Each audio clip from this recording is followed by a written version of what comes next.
You know, the more I think about it, do Precure teams really need mentor characters? For the most part, the mascot characters tend to provide the exposition dumps while also maintaining a mostly partner relationship rather than student and teacher, with some exceptions. In the long run though, I think this works out a lot better as it trims the fam need to develop another character on top of an already stacked cast. And it encourages the mascot characters to develop stronger bonds with their respective partners, as particularly evidenced by the current series Healing Good. Yeah, Teatinu is a thing, but as of the time of writing this, the team haven't even met her yet, and they've already successfully established themselves as a team. This was even more so the case for the OG team, who didn't even meet the Queen until what would have been the penultimate episode of their series. In the end, unless they themselves join in on the fight, I don't think most superhero shows in general really need mentor characters for prolonged periods of time. Kirikiri's Elder did nothing other than take up screen time, the Star Princesses were played up as important, and yet did next to nothing for most of the series other than give the protagonist one fetch quest after the other. I guess the Headmaster Mohotsukai could be seen as the most successful mentor character, as at least he did contribute to their growth and also knew when to duck out of the plot. Unfortunately, we were stuck with this unbuttoned shirt jerk for much of this series, and while he's certainly not the worst mentor character ever, he also didn't bring all that positive an effect to this series. I'll try to explain what I mean as we enter into the second quarter of Happiness Charge Precure.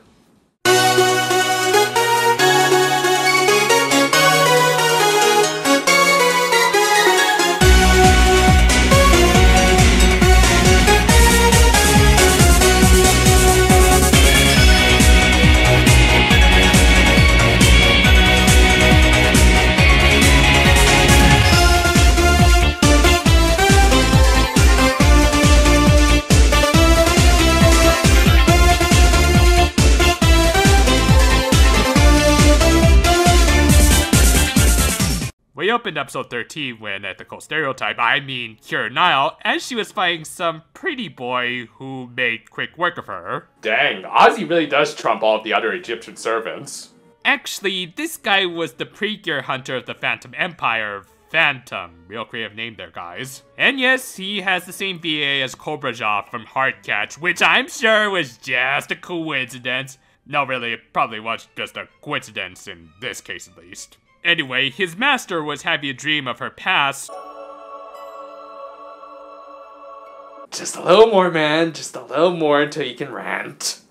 Anyway, Phantom decided to make the Happiness Charge team his next target because apparently Japan had the strongest Precure team in the world. Nothing like good old G Gundam inspired nationalism. Would also explain why Japan's cures have relatively normal looking designs while everyone else dresses the part. Speaking of whom, Hime was living up to her name. Yes, I'm here now! I told you guys you shouldn't have bought Disney Plus for her. However, I guess Blue wasn't a fan of the live-action remakes, as it reminded him too much of his past. He took a moment to look at the Axia, the box that originally contained the Phantom Empire, which he also showed to Megumi after she followed him. Megumi, remind me to tell you the tale of a little girl named Pandora later. To get his mind off of the past, he offered to take Megumi through one of his mirrors. Again, gotta love how this dude encourages illegally entering into foreign nations, especially considering current events. Thankfully, they didn't leave the country, or even the town, but instead visited a local shrine, which also just so happened to relate back to this guy's past. That's just lazy writing. And after a brief scene that has me reaching for my phone again, Phantom arrived having picked up on Blue's presence. Megumi transformed to defend the hapless deity, even pulling out a pre-card change early on. Though, funny thing about AoE attacks, they tend to have very low accuracy, especially against boss characters, so... yeah.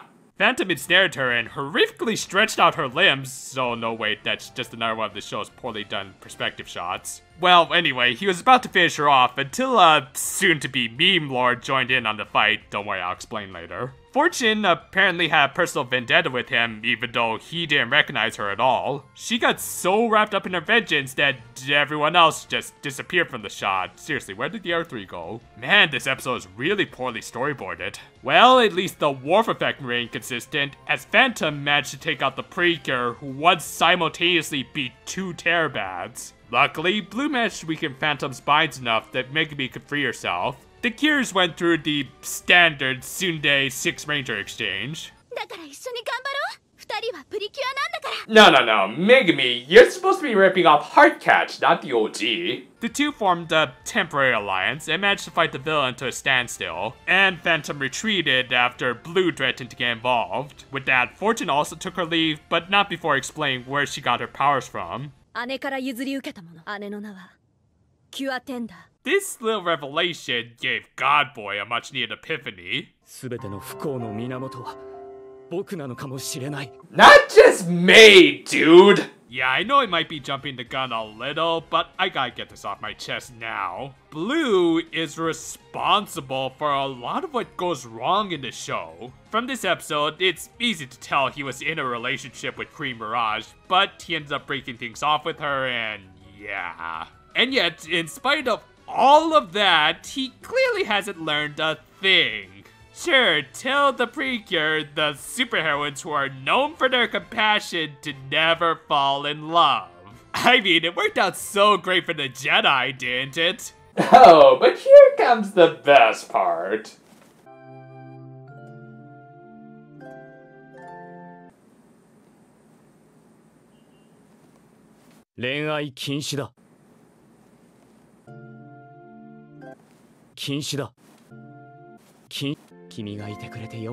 Hypocrisy, thy name is the color of the sky. I just don't even know what they were trying to do with this character, other than set up a certain plot point for later. We're certainly not being endeared to this creepy guy putting the moves on the 14-year-old. And things only get worse when we take into consideration his past demeanors and the fact that he's supposed to be a god. I guess they might have been going for something like a Zeus XP, hence why they worked in the Pandora's Box stand-in. But here's the thing, Zeus, like many of the Greek gods, was not meant to be an admirable character.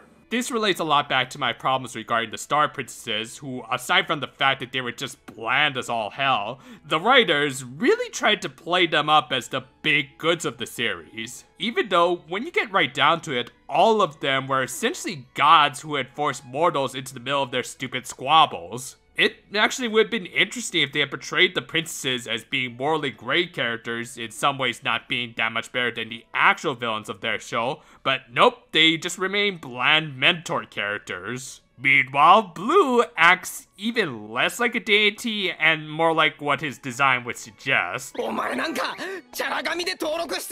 Now, to be fair, I wouldn't objectively consider him to be worse than the princesses, as at least he does do some things to help the Precure, like in this episode, but in the long run, he becomes more of a hindrance to the plot than anything else. So much so that it actually kind of becomes laughable how much of a burden he becomes throughout the series, so at least he's got that. Though he'll never overtake Aqua in the incompetent god category. At least she was designed to be laughed at. Episode 14 opened with Phantom taking out even more jobbers, I mean the international Cures. I know I keep bringing this comparison up, but man does this franchise feel like WWE sometimes. Thus, with the greatest challenge looming in the shadows, our heroines decided to go clam digging. Yeah, sure, why not? I mean, yeah, I understand from a character standpoint wanting to get a little R&R to recharge a little, but really, we're getting a filler episode, not just after a really plot-important episode, but also as the 500th episode of this whole franchise. Again, you just can't take the show all that seriously when it's clear the staff wasn't taking it all that seriously. So you know what? Let's just enjoy the ride and turn up the satirics for this one. The Precure and Seiji acted as guides for this little trip, which also included Mao from the first episode and her classmates, one of whom took full advantage of who this show's production company was. Hey, go easy on the kid. He's about to learn that he doesn't have a quirk. Yeah, unfortunately, this little Akino Watanabe voice Squirt was the focus character of this episode. He wasn't the worst kid character ever, as at least Mao was there to rein in this young Rito Yuki, though I could have gone with a few less Kamen Rider references. Kid, unless you can make a face like this, you ain't got nothing on Koda. Though, of course, the best part of many episodes of the show is some good old Koyasu, with him using Mao's group as victims of the week, and getting a chuckle out of me with this line.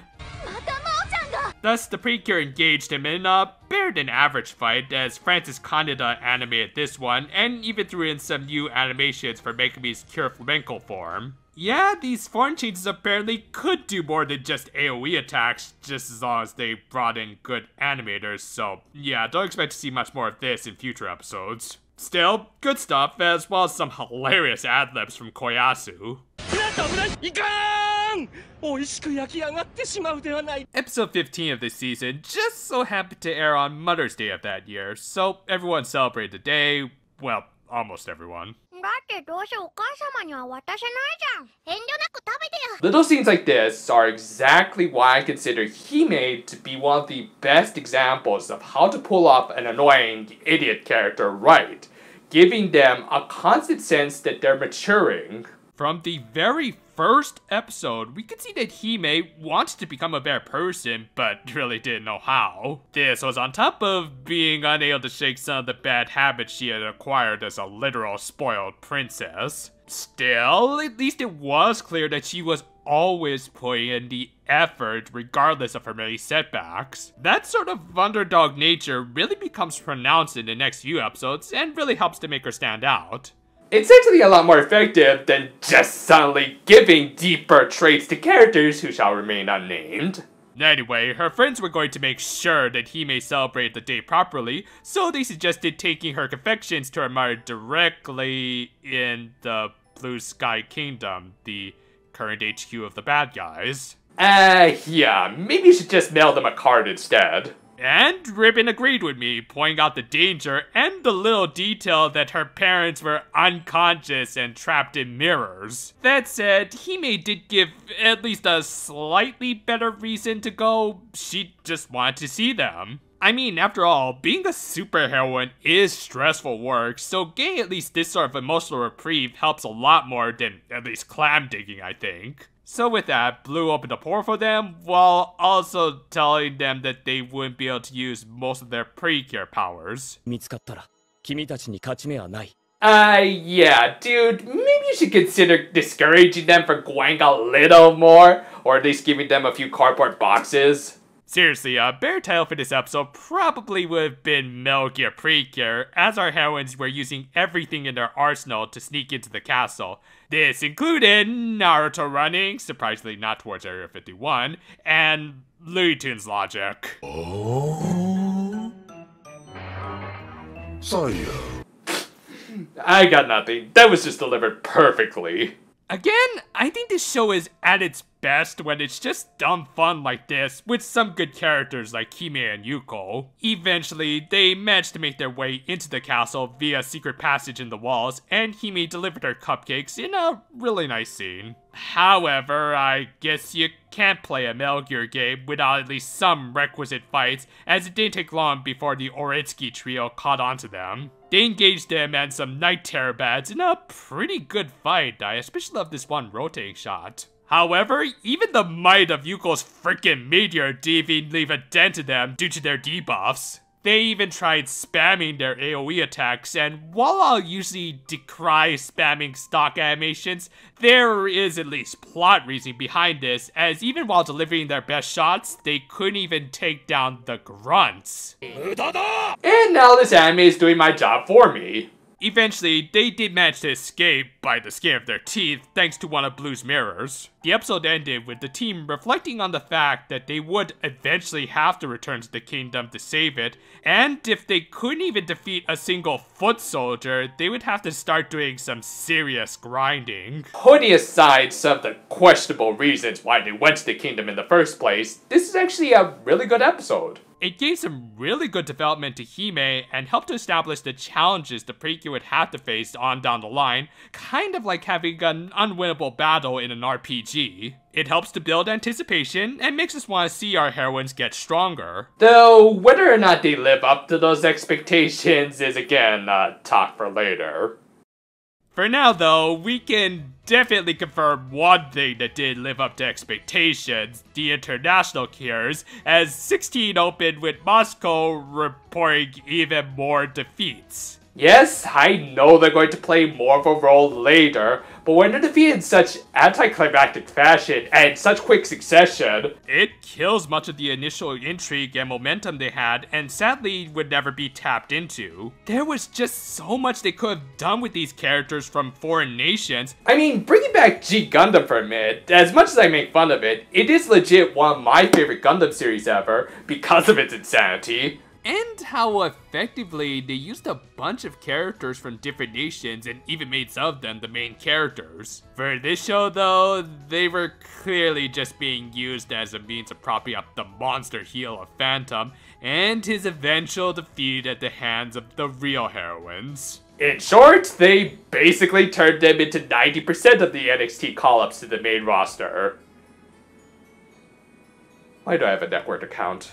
Anyway, the League of Nations weren't the focus of this episode anyway, but rather Moscow herself. Knowing full well that journalism will become a dead profession within the next few years, she decided to make one last desperate push by exposing the identities of the Happiness Charge team. And, to her credit, she managed to narrow down her search to their school. How the heck she got permission to essentially harass much of the student body is beyond me though. To make matters worse for our team, she had insanely good analysis abilities, managing to correctly deduce the general personality quirks of each of the cures. This is what happens when you promote TV tropes to the normies. She even somehow managed to worm her way into Megumi's home. And while these might be grounds to file for a restraining order, I will say I like Megumi's solution a lot more.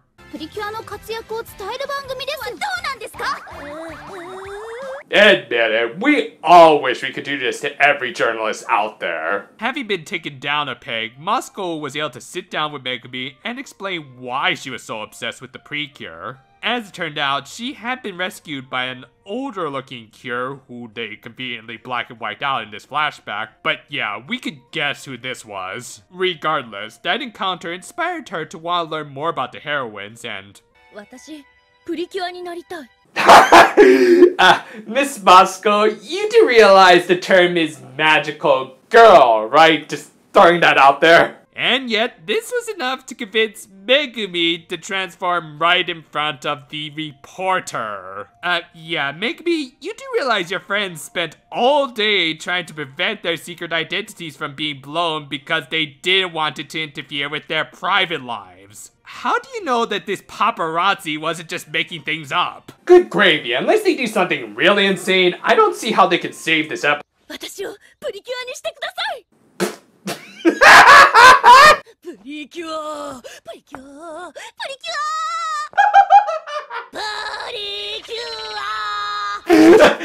me a minute,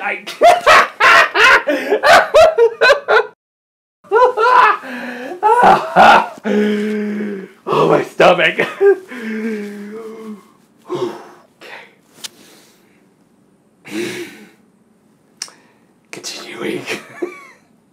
Okay, serious talk for a minute. This is another good example of why I feel so conflicted with this series. In that, from a critical standpoint, I know I should be rejecting it a lot more. The characters, aside from maybe Hime, haven't shown a whole lot of growth, in particular the pink lead of this season. They've also made all kinds of questionable to just plain dumb decisions. Meanwhile, the writers aren't doing any better by completely jobbing out the international cures. And yet, in spite of all of that, I can't legitimately get upset with this series. I think part of it has to do with how the creators seem to be aware that they probably wouldn't be able to create the big epic 10th anniversary series that they were advertising, especially with the very economical budget they were given. Thus, I think they just resigned to doing their own thing and just had fun with it. 取材させてね。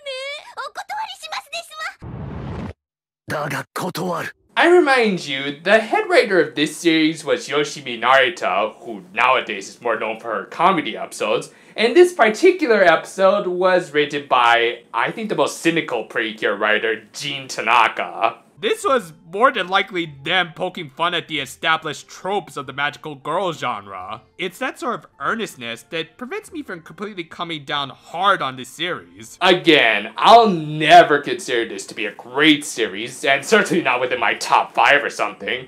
But as some of my commenters have pointed out, at the very least, it seems like the show isn't trying to punch above its weight class, and if anything else, at least it's not boring with stuff like this. Anyway, having failed to meet the age restrictions, their words not mine, Moscow left disappointed and of course became the victim of the week. The resulting CNN bad proved to be a challenge thanks to having all of Moscow's knowledge of the Precure. Luckily, Yuko just so happened to be sitting on new form change that managed to catch both the Terror Bad and Moscow herself by surprise. With that, the team managed to defeat the monster in very short order. Yeah, as I said, this isn't a high-quality series by any means, but I do think its heart is in the right place, like with Moscow here, as while she didn't become a Precure, she was able to gain something just as valuable, recognition for her work. I mean, imagine how insane it would be if everyone became a Precure. Thus, the episode ended with Moscow resolving to keep the team's secret safe and continuing to sing the praises of the Precure all over the world and what they symbolized. As I said, Jin Tanaka can be a bit of a card when it comes to his writing, but just like Moscow here, at the very least, he understands what the Precure are meant to represent. Following this, we got... Guys, please stop, I'm running out of JoJo memes. The Gears are going to act as Seiji's cheer squad for an upcoming kate competition. And for as much as I have and will continue to rag on Blue, I'll give him credit for this at least.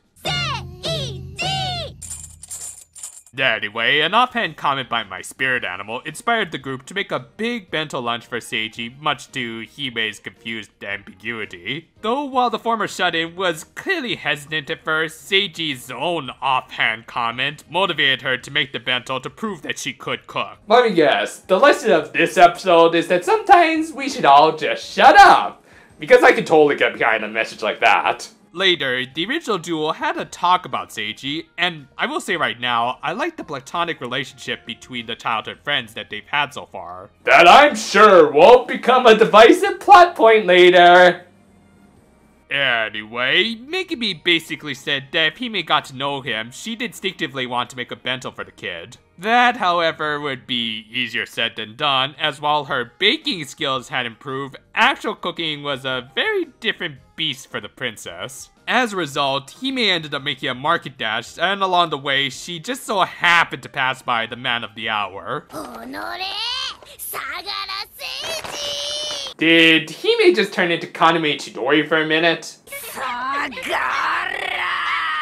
After laying out all of her frustrations in a really well done delivery, Seiji ended up using that charm that got him onto the NHK's list. Because of it and his hard work, Hime began to understand the worth of helping others, and man, I love this first-person shot. While I did just joke about this show's production values a few minutes ago, this core of the show thankfully saw a significant improvement. This particular episode was animated by Hiroyuki Kawano, a seasoned vet who has done great work before and after this series. Anyway, for an episode like this, of course the Koyasu had to be the villain of the week, using a kid who we would later learn would be one of Seiji's competition. It didn't really play into anything, since there's already a lot going on in this one episode, like Hime and Seiji getting closer.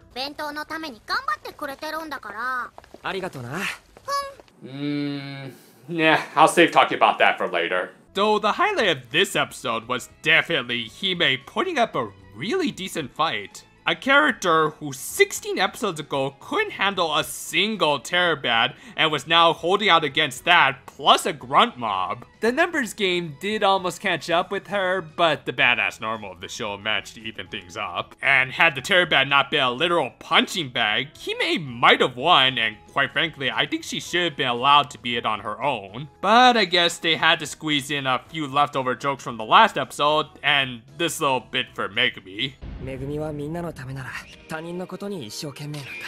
Not a bad scene, but probably would have worked better in a more Megumi-focused episode. I will say, it's nice to give a little context to Megumi's motivations, and we have seen her act like this, so it's not really a case of show don't tell, but I just think it could have been presented a little better, especially when you consider they're in the middle of a battle and everything. さあ、ラブリーだけに頑張らせちゃダメよ。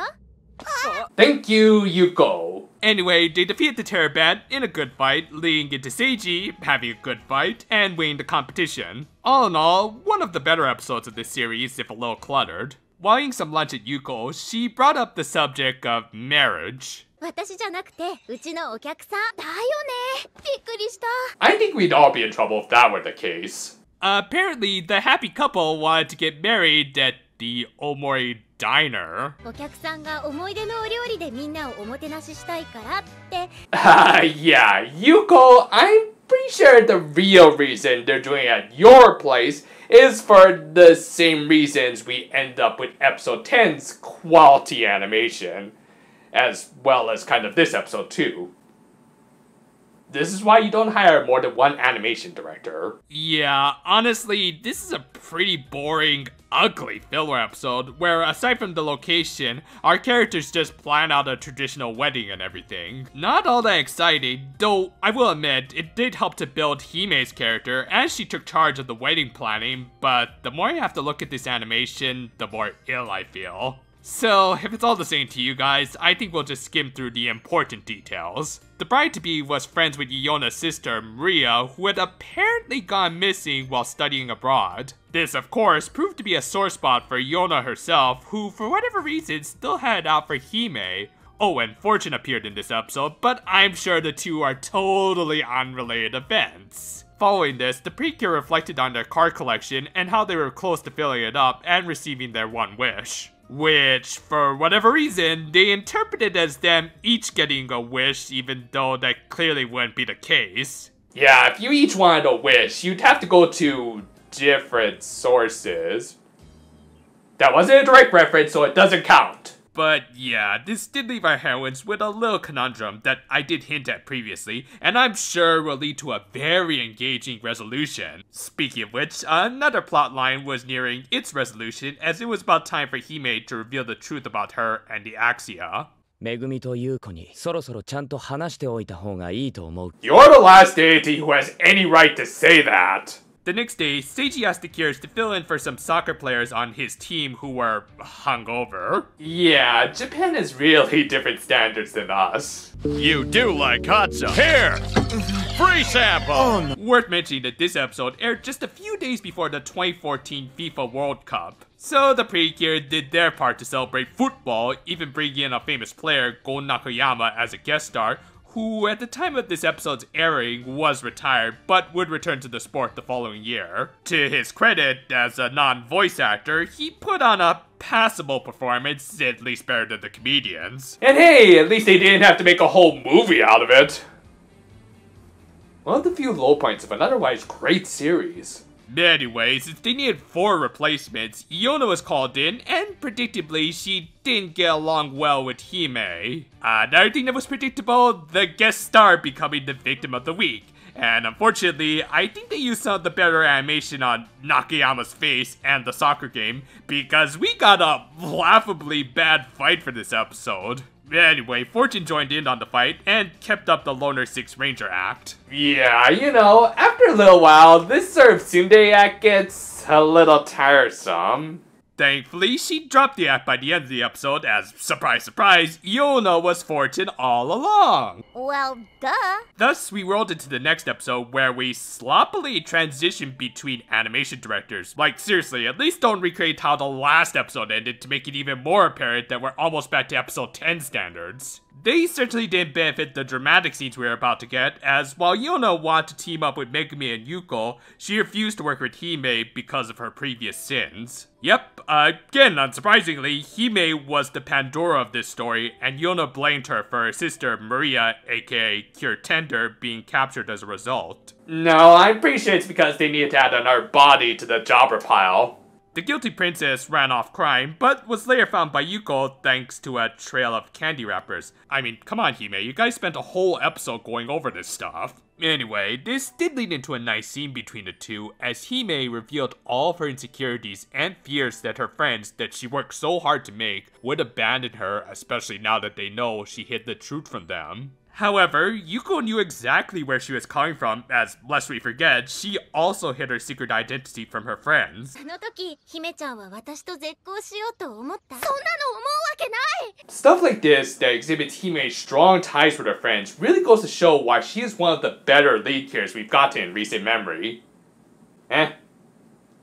Oh, right, Megumi is supposed to be our lead character of this show, isn't she?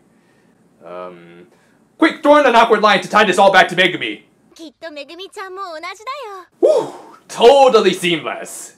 Yeah, in case you didn't catch it, which I wouldn't blame you, Megumi throughout these first 20 episodes so far has not maintained all that strong of a presence. Now, to be fair, it's not totally her fault. After all, other than helping her mother, she really doesn't have that much of a stake in this conflict, at least compared to Hime and Yona. Both of them have lost a lot in this conflict, and therefore they practically demand the spotlight. However, that still doesn't leave Megumi in the most ideal of positions, which will come to a serious head in the next part of these reviews. Anyway, Megumi ended up sidelining her search for Hime when Namakelder and Hoshiwa launched simultaneous attacks. Unplanned simultaneous attacks, I should say. 頼んでない邪魔しないでよ。 Decepticons cooperate better than you guys. Still, they could agree on one thing. They needed to take Megumi off her pedestal. Oh, come on! They just cleaned Nao's footprints off of that. Sure enough, the numbers game eventually caught up with Megumi, prompting Yona to step in, and the two worked together to win the day. Yuko and Hime also tried to help, but arrived a little too late for the action. The latter in particular didn't take the side of her friend working with someone else all that well. 今日から私はフォーチュンと仲良しチームを結成します。 Okay, I think I can forgive all of the bad animation in this episode just for that one smug face that totally says, I just totally NTR'd your GF. Hold on, let me just check something. Yep, Jin Tanaka script. Not surprised at all. Yeah, obviously this was all just in Hime's head, but damn, Tanaka can be savage. Episode 21 saw Megumi acting like your typical harem protagonist, and not even the fun kind, as not only did she overlook Hime's concerns, but was also forcing herself onto Iona. 一緒に世界の幸せハピネス守ってこ。 Been mean to say this, but you do realize Xiaowase and happiness are the same thing, right, Megumi? But yeah, Iona still wasn't willing to team with them for obvious reasons to escape Megumi. Yuko, thankfully, had a little more forethought than her friend, and had even thought of a way to get Hime out of her room. Oh my god, they're burning the house down just to force her out!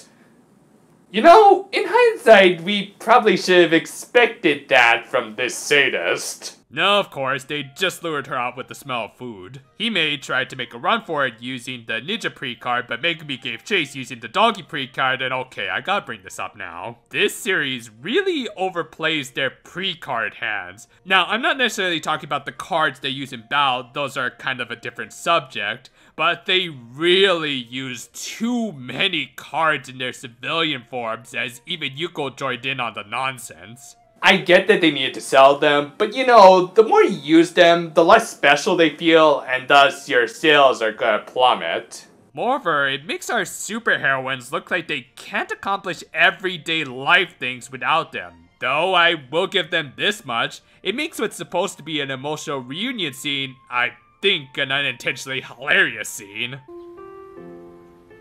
ごめんね、姫。 The critic in me says that this scene probably would work a lot better if they weren't dressed up like a dog, a chicken, and a ninja. But the satiric in me says, don't change a thing. Still, even ignoring their outfits, this big emotional scene that they're supposed to be having kind of falls flat, partially because Narita seems to have a hard time balancing out her gags with her emotional scenes. The one thing that did kind of work in this scene was, yet again, Hime, thanks to her just being her honest self, and it made that she did at least want to make amends with Iona. And conveniently, she would soon be given the opportunity to talk to her thanks to Phantom just launching a citywide attack out of nowhere. Yeah, he did appear at the end of the last episode, but still gotta say it. That escalated quickly. I'm also just gonna assume he used the powers of the Precure he had defeated to launch this attack. Otherwise, if it were this easy to make so many Terabats, then the Earth would have been conquered by now. And in spite of their somewhat generic designs, they were stronger than the average monster of the week, but Hime's development had put her above most of them. You know, at this point, you two should probably just switch colors. Then again, Yuko was pretty much the MVP of this fight, as once again, her AoE attack proved to be totally broken. Also, I'm pretty sure Hime's gonna get killed off pretty soon. I do wonder if this was meant to be a legit jab against Madoka Magica, considering what's coming up next time. Things weren't going as well for our Loner 6 Ranger, as not only had she been gassed, but Phantom soon arrived, and okay dude, what the heck happened with your mouth there? Gee, and here I thought my effects were bad. Anyway, Phantom lured her into a trap, forcing her to fight him in his lair. Meanwhile, the Happiness Charge team had finished off the last of the Terabats, and was that the Yami pose? Oh great, now I kind of want to see a Precure and Osomatsu-san crossover. With that, they got a ton of new cards, almost filling up the file. Being good friends, Yuko and Megumi agreed to let Hime have the first wish to restore her kingdom. However, that would have to take a backseat as Glossan alerted them about Fortune. Sure enough, Phantom managed to completely curb stomp her, not only physically beating her down, but also mentally, as we learned how and why she was using her sister's transformation trinket. She had picked it off of her unconscious body. Yeah, as it turned out, Maria had pulled a Piccolo when trying to protect her little sister, who had no reason to be on the battlefield at the time, and ultimately became her downfall. Now this is actually a really good twist. For all of her talk blaming Hime for originally unleashing the Phantom Empire, the truth was that she was mostly just projecting her own guilt over what had happened to Maria. On its own, I actually really do like Hime and Iona's storyline. We've got two superheroines who want to do the right thing, but first, they both needed to own up to their mistakes. Note how I said on its own, because from an overarching plot standpoint, it is going to come at great detriment to the rest of the series, which again we'll cover next time. Anyway, Phantom destroyed the fortune cards, and yet not the actual transformation trinket. I guess they had plans for it later, though I think it had more to do with Toei not wanting to show off how legit brittle their toys are. With Blue's help, the Happiness Charge team arrived just in time to save Iona. Hime handed over all of their pre-cards as a means of making at least some amends with Iona.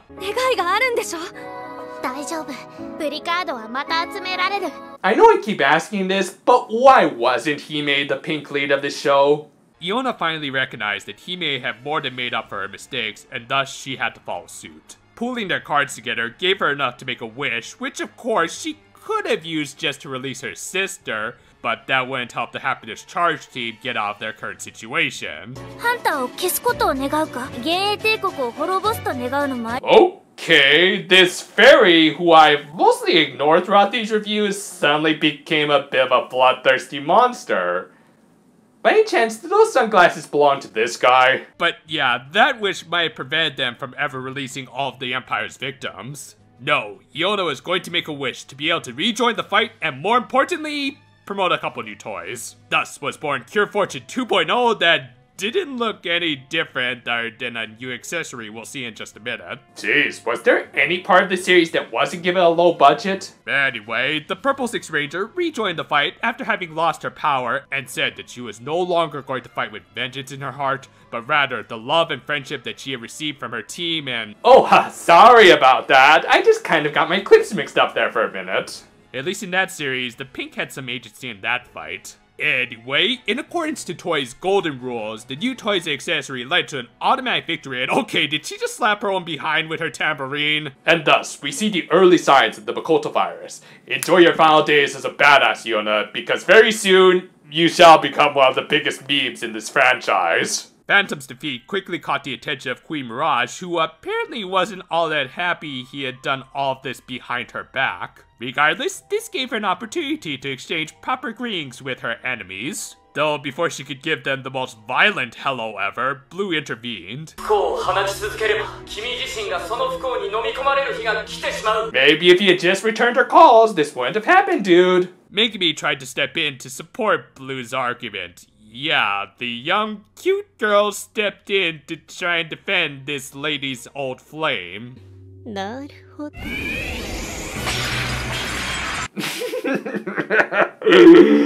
You know, most of this episode is actually going to be a comedy, but it's not going to top this soap opera nonsense. Oh, I legit can't wait to cover the final quarter of this series. Anyway, they narrowly escaped from God's Crazy Ex, but before that, this show received its most significant change, Iona's addition to the title card. Oh, I'm not even kidding. This little animation of Iona in the bottom right hand corner nonchalantly waving her hands towards the title card has become one of the most enduring aspects of the show in the Japanese Precure community. People just kept saying, look at the bottom right, look at the bottom right, and they just continued to say this at every title card to this very day, even when there was absolutely nothing there. Heck, when the Happiness Charge team appeared in Hakuto 37, everyone kept spouting, look, the bottom right has returned, even though she wasn't coming in from the bottom right or anything like that. Sorry, kind of went off on a little bit of a tangent there. I'm just legit amazed this meme has lasted so long. The Precure regrouped at their base, and once again, Megumi tried to get Iona to join their team, and again, she refused them, though for more amicable reasons this time, as she didn't want to throw off their established team dynamic. Still, since everyone was together, they figured they may as well have a little party to get their minds off the fact that they narrowly survived one of their biggest fights so far. Megumi and Yuko took up kitchen duties.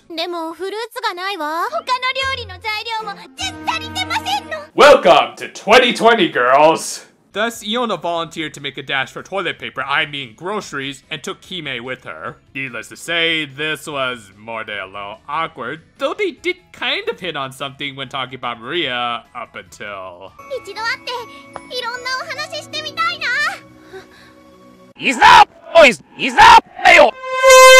Eventually, they made their way to the market, and I'm starting to realize I might have used my hoarding joke a little too early there. Still, Iona seemed to share the same mindset as the animators of this show. Yeah, rare to teammates, these two ended up developing more of a mother and daughter relationship, which ended up with Mommy Dearest bending to the daughter's will. Great, now she's gonna develop a gotcha addiction. It's gonna be all your fault, Iona. And after that rapid fire round of meme material, we actually got a really emotional scene with Hime revealing why she opened the Axia in the first place, saying that she had heard a sad voice that beckoned her to open it. Now obviously she could have told this fact to Iona a long time ago, but... I think the transition from jokes to drama in this one works a lot better than it did a few episodes ago because 1, nobody's wearing any silly outfits. And 2, the antagonistic relationship between Hime and Iona has been a constant focal point of the first half of this series that we've actually wanted to see a proper resolution to, as it has been handled quite well in my opinion. Having that little gag reel beforehand actually helped to ease us into the scene rather than feeling like a needless distraction. Anyway, we then got our fight of the week with Hoshiwa, I think using Sazai-san as her victim, and I guess that required some of the best fight animation of this series. Like, seriously, the previous episode where Fortune 2.0 debuted got cheap-looking Mitsuru Aoyama animation, and this partial filler episode gets some of Ken Ueno's better work. Priorities, people. Priorities. Anyway, I guess Hoshiwa managed to get a 2-for-1 special, and she also managed to create a smaller and hard-to-hit Terabad. This, of course, prompted a quick run-in from her new tag team partner. Together, they won the fight with 2 pre-card changes, the latter involving more hip-slapping, though I will admit, I think I preferred this remake of Aladdin. Of course, they were now officially friends because of all of this, and we also got the second best joke of this episode. I still get more of a laugh out of Queen Yandere. Thus, we enter into the final episode we'll cover for today. Iona proposed the team go on a training camp trip to a beach cabin owned by her family. They also invite Seiji and Blue to come along, and of course this hypocrite had to give her the same old rundown. プリキュアは恋愛禁止なんだ。 And I think Kito just flatlined. No, thankfully, Asuna put God in his place, and yes, I would love to see that in the next season of SAO. And she pointed out all the holes in his divine logic. Awesome stuff that was soon followed up by some more meme material as she took charge of her team's training regimen. Now granted, I do agree with her logic about not transforming and possibly attracting crowds, but it doesn't change the little fact that they basically end up play acting as the Precure. I legit need to stop after this episode just to maintain my sanity. Yeah, as much as I like meme-based comedy, I think this episode does kind of overdo it and tries a little too hard to get a laugh. Don't be like me, guys. Believe me, it's not worth it. I think the most legit funny scene here is more Koyasu ad-libbing.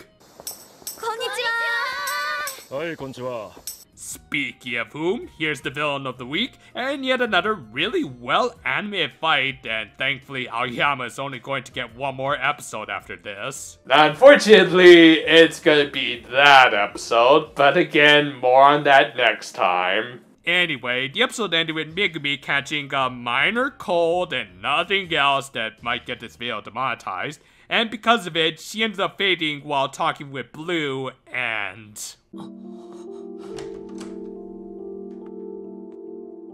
I think, for my money, the second quarter, and really, the first half of Happiness Charge had the most solid collection of episodes. I mean, while the action was chunky in areas, it did get better. It had plenty of intentional and unintentional laughs, and it had a great storyline between Iona and Hime.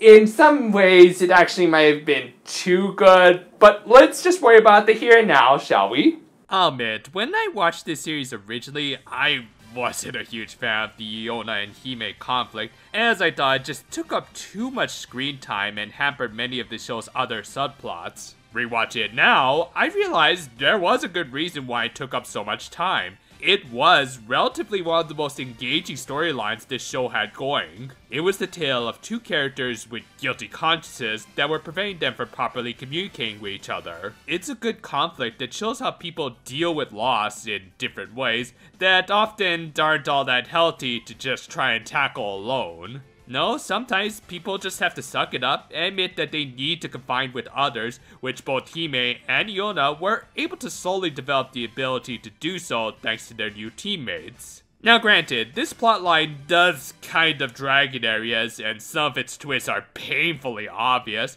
and yet it's not always bad to see things work out the way you expect. By the end, both characters came out much better, though Iona might have lost some credentials in the transition, but nothing too bad.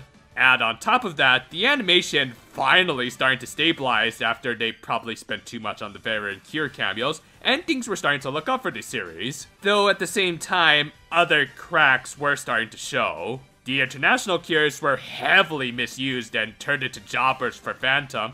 Blue and his relationship problems were starting to become even more annoying, and Megumi, while having helped bridge the gap between Iona and Hime, ended up playing kind of second fiddle in their story. As the designated lead character of the show, this would become a major issue in the latter half of the series, and while I'll still try to give the show a fair shake, things are about to get a lot more complicated. Come back next time as we'll take a more in-depth look at Certain Shade of Magenta, as well as take a look at my home state. Which, considering current events, I might have to put a minor delay on that video. I might do some kind of filler in between. Regardless, look forward to it. And until then though, farewell for now my friends. And if you excuse me, I think I'll take a page out of Yuko's playbook and spend my time in the kitchen.